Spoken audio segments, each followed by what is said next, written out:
This is my final adaptation project. I am taking Fantastic Mr. Fox and I have adapted it into a comic book. I believe that like lots of the shots within the film work really well in a comic book form, especially some of the wide shots and extreme close-ups. As you'll see in the 6 pages that I've done, I use quite a few of the close-ups and the wide shots. I think overall, like I'm trying to target fans of the old film as well as comic book fans looking for a new style of comic book, something they haven't really seen before, and maybe it'll get them introduced or like interested into the movie and book. Overall, I just kind of want previous fans of like the movie or book to experience it in like this whole new kind of light. It adds sort of like a new depth to the story. Allows you to see like multiple different characters and shots and stuff like overlapping and at the same time. It adds a whole new element. I chose to do this comic book style because I believe that the panels in the comic book and the shots in the film are very, very similar, and I think they work really well. It seems really natural.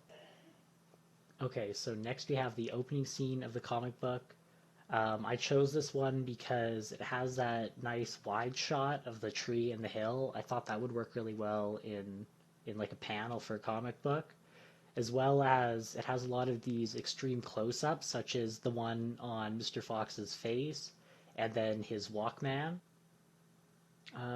So I've made use of lots of different sizes and shapes of panels, try and like make some contrast and I don't know, just try and like change it up a little bit. I think that some of the smaller frames overlapping the bigger ones adds like a very nice effect that you can't really get with the film version. It also works as sort of like a zoom in or shows someone's reaction while we're looking at another character, such as the one with Mr. Fox's face. It shows his wife walking up to him, and then we can also see his reaction looking at her. This page is very different from all the other pages that I made in terms of like the size and like the shapes of the panels. I kept them all very square, like all very similar, because I wanted to add this sort of effect that they were all on the same side, and like especially with like all the houses being all in the same panel. I want to look like they're all together, but at the same time, the panels that each of the characters are in are different sizes to show their heights and personalities. So the third page of my comic is right after the Bogus Bunsen Bean introduction. It shows the conversation between Badger and Mr. Fox. It has lots of tension, and I thought it would be really cool to put in comic form. I tried using lots of different sizes and shapes for the panels. The scene has lots of tension between Badger and Mr. Fox, so I wanted to try and show that through like the weird shapes that the panels are in. They have lots of like sharp edges, and they have different contrasting sizes, and they overlap with each other. The two panels in the bottom left corner really show the idea that I was going for. They have these like strange shapes with like sharp angles, and they're also like showing close-ups of their faces, like showing lots of emotion, and will help like contrast those two characters. So the fourth page that I made is the dig scene. In the film, the scene had this weird 2D angle where you could see all of the underground and like the characters digging down. I think that sort of 2D style works really well in a comic book setting.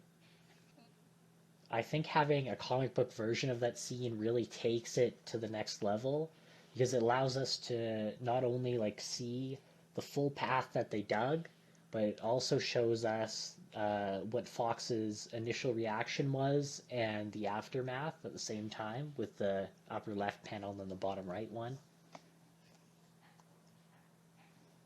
Okay, so the second last page that I made is the scene where they first meet the wolf. I felt like this scene had a lot of close-up shots of the characters, as well as these like large, wide shots of like the scenery and then the wolf. I really want to play around contrasting the like the wider shots with these like close-ups of the characters. Something that I think the comic version will improve upon over the film version is the having like the panel in the upper left corner overlapping the larger one. It creates this. It shows us a close up and like detailed version of the emotions on that character's face, as well as all of the environment around him. The sixth and final page that I made is the second part to them meeting the wolf. I mostly wanted to do this scene because it shows a lot of emotion, especially with Mr. Fox and his fears. I think that like with creating panels for the comic, I can really like get these close-ups of the characters' faces and show lots of emotion that they're feeling, especially in the bottom left corner there. I really wanted to try and capture the emotions that Mr. Fox was feeling in this scene and the fears that he had towards the wolf. So I tried to have lots of scenes of Mr. Fox talking and trying to get over his fears while also having these scenes of just like the wolf just staring at him and not saying anything. Okay, so that's the end of my presentation. Thank you for watching. Hopefully it didn't cut out too much or it wasn't too choppy. I tried to fix it up, but the program that I was using to record this was really bad, so hopefully it turns out all right. Thank you.